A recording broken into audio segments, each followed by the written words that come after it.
Hello everybody and welcome back to another video. On today's video, we're going to be talking about Activision Blizzard's latest games will start arriving on Xbox Game Pass in 2024 if Microsoft deals closes. Now, Modern Warfare 3 and Diablo 4 won't be a part of the Xbox Game Pass in 2023, but there is still room for some old games to be added before 2024. Now, Activision Blizzard says it's starting to add games to Xbox Game Pass next year. I think they're going to add, as soon as that deal goes through, in my opinion, as soon as that deal goes through for the holiday, they will take any old Call of Duties, any type of old Diablo, anything that's like old, within like the last three years and older. They'll be like, throw that shit on Game Pass, right?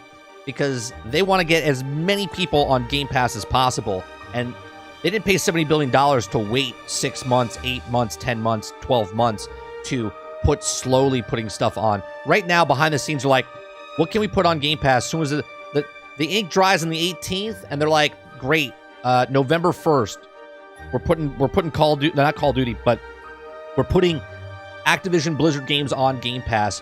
Pick and choose. I would love if they bring back, we talked about this a couple weeks ago, all the branding of Transformers, right? Hasbro said they would be happy with that.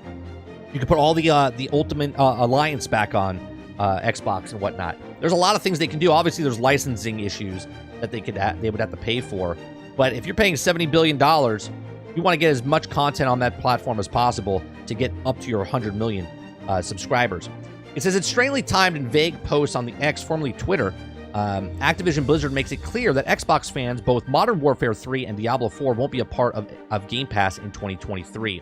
Before I even read this tweet, the fact that Activision is saying this and not Microsoft is kind of funny to me and silly, right?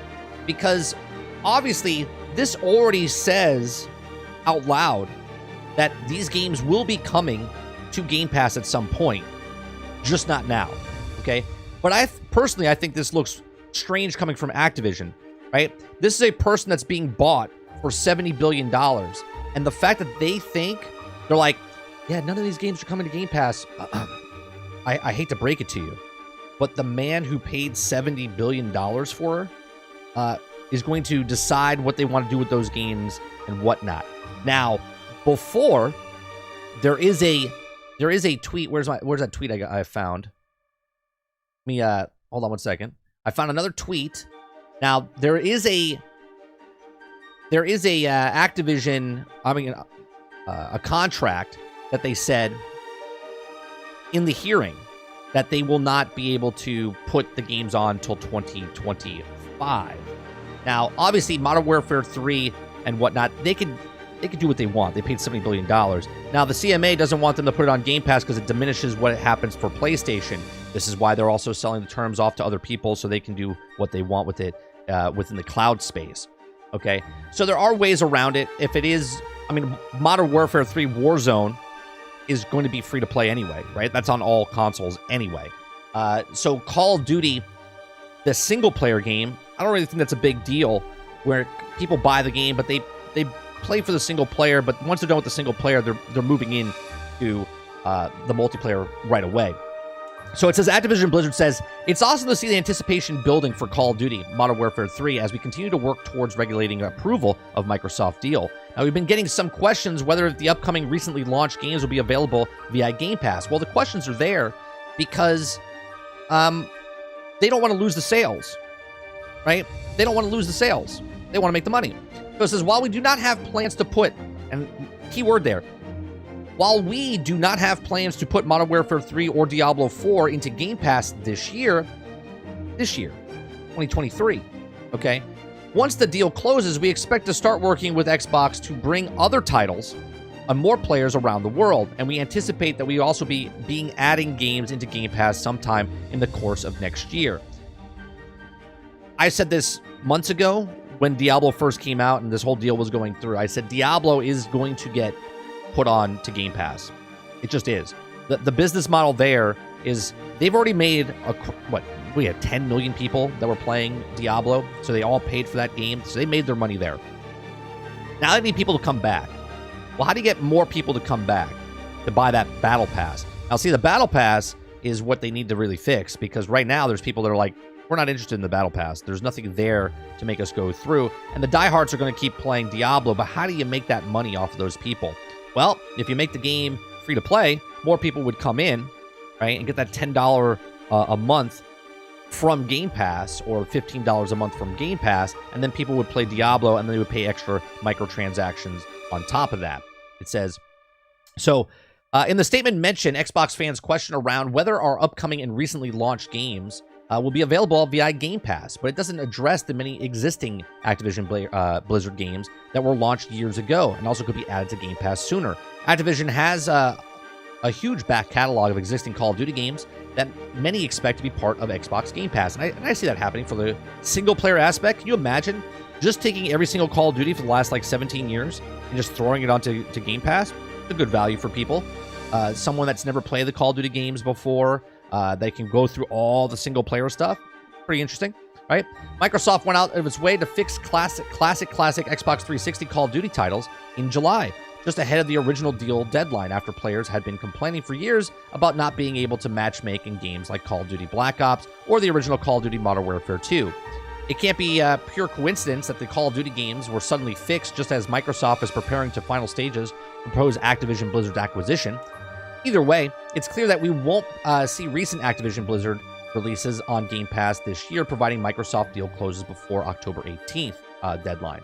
Now, Activision Blizzard is still an exclusive marketing deal with Sony on Call of Duty 2, and the Competition and Marketing Authority previously said that the new versions of Call of Duty wouldn't arrive to Xbox Game Pass until 2025 because Sony deal, but it does not clearly exactly when exclusivity ends now. Now, Microsoft and Sony signed a fresh 10-year Call of Duty deal recently. So, on top of that, we're going to go over to Paul Tassi, right? He talks about how he says this year, and he quotes it in this year. The statement indicates what everyone also figured, that Xbox is not going to stop selling Call of Duty on PlayStation. It also indeed put it on Game Pass eventually as a mega value added draw to the service. Now, the same thing is probably true for Diablo 4. Now, it's also hard to imagine, he says, any expectations here for Activision Blizzard's roster, where they frankly not at all many major Activision Blizzard games in active development these days. Every single Activision studio ended up serving for Call of Duty through the Microsoft indicated that many may not continue. Now, Blizzard has Overwatch, which is a free-to-play game, Diablo 4, which easily can be tossed onto Game Pass, which sounds like it will go on to Game Pass later, and World of Warcraft, which is a little messier because of the expansions and the subscription fees. Now, I've talked about the Warcraft on past broadcast as well, that the World of Warcraft and even the Final Fantasy 14, they can be tossed onto Game Pass, and they just get rid of the monthly fee. But what they do is they change it for people that are playing on Game Pass, where sort of like Elder Scrolls Online, where you get the extra storage and whatnot for the bags. So you don't pay a monthly fee. You just pay for the expansions. So the expansions would still be expansions. But the base game of World of Warcraft, in my opinion, would just get tossed on to Game Pass if it's just Ultimate on PC, or if it comes to console, because they are doing console support. Okay. He goes on and says, but I would expect the flood of old Activision games to start hitting the service almost as soon as the deal closes, to show that the value right away, whether the older Call of Duties or older Blizzard games, Tony Hawk, Prototype, or any other bevy of licensed games that they've done over the years. And he says Marvel's Ultimate Alliance. And this is a smart thing, right? They paid $70 billion. They want to get their money back as fast as possible, and they want to get Game Pass up as many people as possible at the same time. So he says, I do think there's some interesting in between questions here, like will Xbox players get a dreaded benefits in games like Call of Duty, even if it's just a free skin or via Game Pass or such? Or will there be some sort of Game Pass discount for Diablo 4 Seasons or WoW subs? And I think that's possible as well. He says it makes sense that Modern Warfare 3 won't hit Game Pass this year. Obviously, it's a brand new game. They want people to jump in and pay for that initially. The deal is still not technically closed, and the game comes out next month, a month from today, which is way too short of a notice to orchestrate something like that. I don't think it's actually hard to orchestrate. The big thing I think people miss is that if you or me paid for something, anything, right?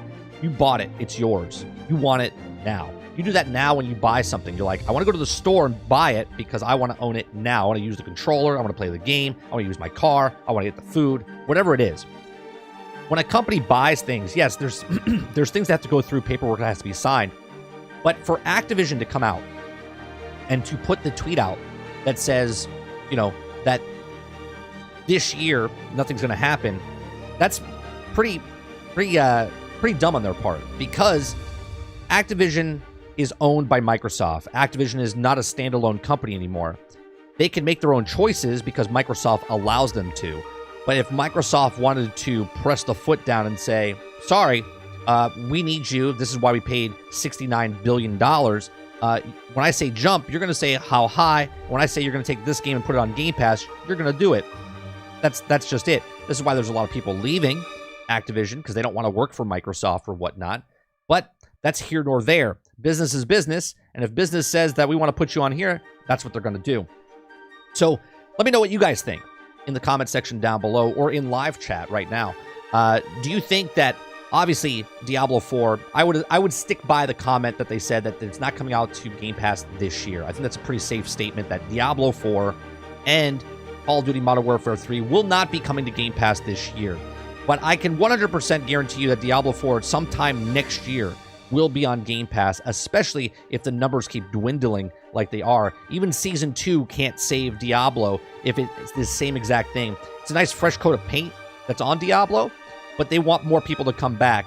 And as we've seen with PlayStation Plus and what we've seen with Game Pass, when a game is bad or not popular and then they throw a game on one of those services, because Saints Row went up to PlayStation Plus, it was the second most played game, right? And the first most played game was Battlefield 2042, right? So on PlayStation, two games that bombed, which was Saints Row and Battlefield 2042, once they threw them on that service, all of a sudden a group of players came back over there and revived that game. Same with Game Pass. When they took Battlefield and put it on Game Pass, it revitalized it. Gotham Knights is doing that right now. They're putting it on PlayStation Plus soon, and it's also on Game Pass. That'll have a revigoration of people coming in to play those games. So it's a no-brainer. Diablo right now, even though there's still 200, 300,000 people playing, there's not as many people as they would like. Blizzard, that's why they're putting it on Steam, right, to get a bigger player base. This is why they would put it on Game Pass, because they get a bigger player base. The people that maybe didn't want to put the $70 out there to buy the game can get it now for free, and I see that sooner rather than later. But again, let me know in the comment section down below. These are just my thoughts. Let me know in the comment section down below, and I'll see you guys on the next one. Thanks for watching.